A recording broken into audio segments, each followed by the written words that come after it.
Hi guys, welcome to my channel. My name is Brian James and this is DB Automotive. Thank you very much. If you like what you see, please hit like and subscribe. I appreciate it more than you actually know. So far we've gotten over 300 subscribers. That is really cool. If you hear about my 1963 SB3 Bedford bus, I will be getting into that soon. I honestly will. Once I've finished this car. Now, I do one project at a time. I can't do multiple projects at any one time. I just tend to get lost, and I think most people do.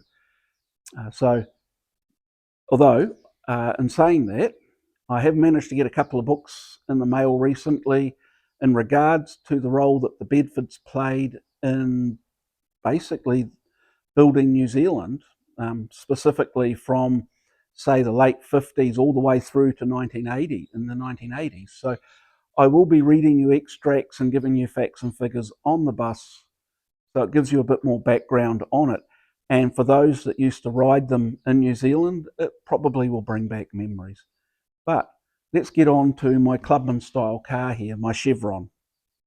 Now, I have sort of hit a wall. Now, in the last video, we were talking about how I was going to get stuck into the electrics. Now, I have done as far as I can go.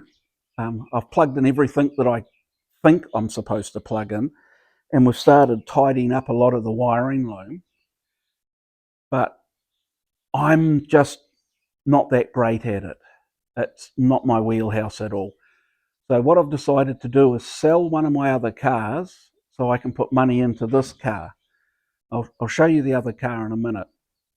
But it should be able to get it to an auto sparky and an upholsterer. So I need a tonneau cover made, my driver's seat modified so I actually fit in it. I'm sort of an XXL kind of person, so I need the seat a little bit bigger and probably not so padded. Yeah, hey look, tell you what, I'll grab you and I can show you around what I've been doing in the past week on the car. There we go.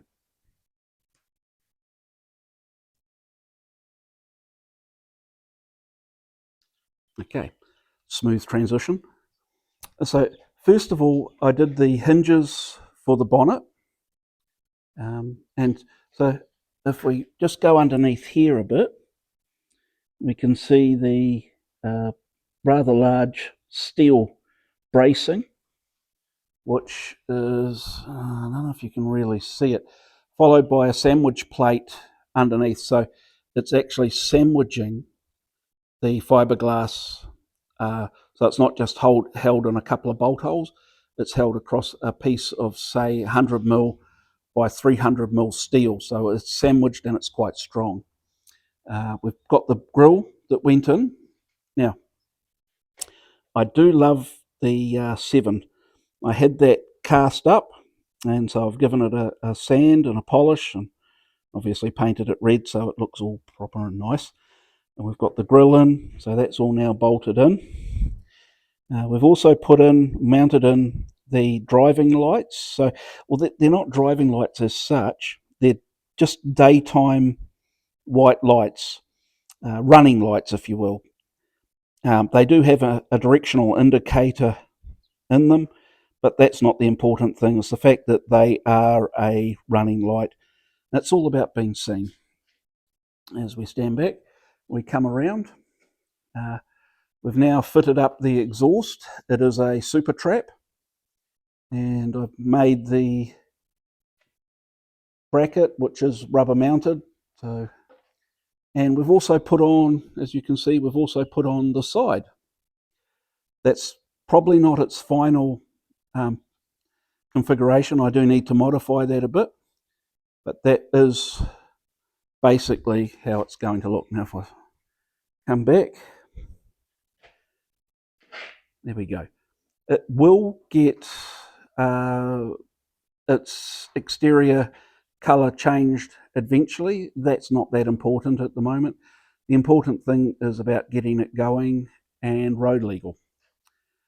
So while we're at it, this is the car that I'm selling.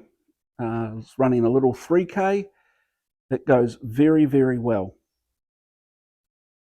So it's a shame to see it go, but to be honest, I can only drive one car at a time. So sell this, put the money into the car that I plan to drive all the time. So next week's jobs, put the sides back on here. The one thing I will be doing is putting, if we can see it, so up in the pedal box here, I'm going to glue sandpaper onto the pedals.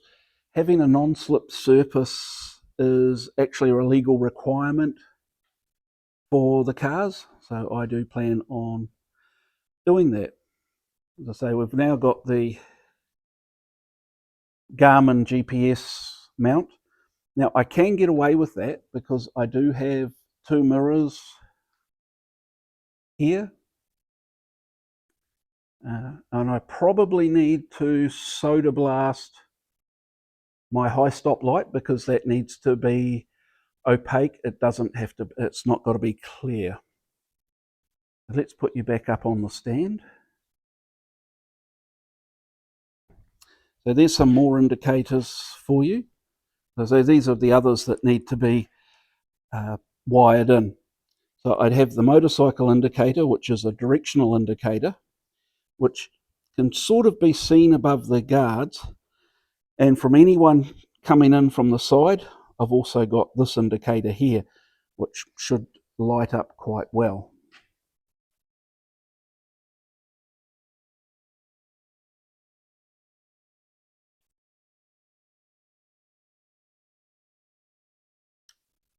Okay.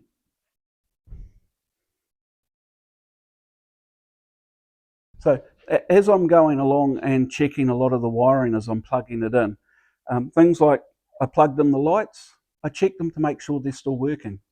This car, remember, this car hasn't gone in, well, when I picked it up, that was 8 years. So this hasn't been going for about 10 years. So it can be that it's quite likely that a lot of things aren't going. The lights are. And as I say, we've got indicators for Africa. I can't emphasize enough that you need, especially in New Zealand, you need to be seen because our roads, they're dangerous. Smaller cars like this, it's quite easy for want of a better word, soccer mums and SUVs not to see you and basically run you off the road. Now, if you're going to tangle with something like an SUV, you're going to come off second best. So your first defence, your very first defence, is to be seen. Now, to that extent, we do have the LED whip up the back. It doesn't look overly ridiculous. Now, when I first put them on, I thought this thing's going to look like an RC car and it's going to be horrible. But in actual fact, once I settled on a colour, which was green, because that one's, you can do all sorts of colours, it actually isn't that bad. And in fact, when we're travelling in convoy, let's say if I'm the guy at the back, the lead car knows when he's travelling away, as long as he can see that green high-vis aerial, he can see that that's the back person. If that disappears, then I've stopped to help someone or I've broken down so he can stop. So it actually works out quite well. And if I'm leading a pack, then people at the back can see that bright green. So it's always being aware of your surroundings and what you're doing. And I do plan on doing a lot of touring in this car. And one of the reasons I'm building this at the moment and I'm going so hard out trying to get it done is that we have the Fraser 5000 coming up at the beginning of next year. Now, it seems to me that more and more of people I know are getting back into these cars.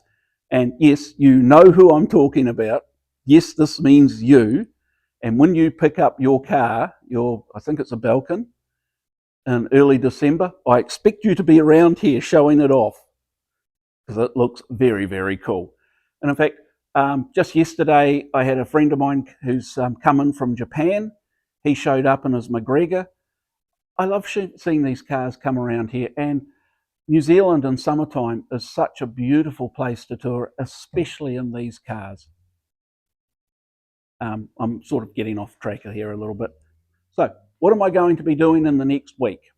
Okay, so what we need to do in the next week is obviously the pedals, put some sandpaper on them, put the other side on, get that all buttoned up, and start doing the floor.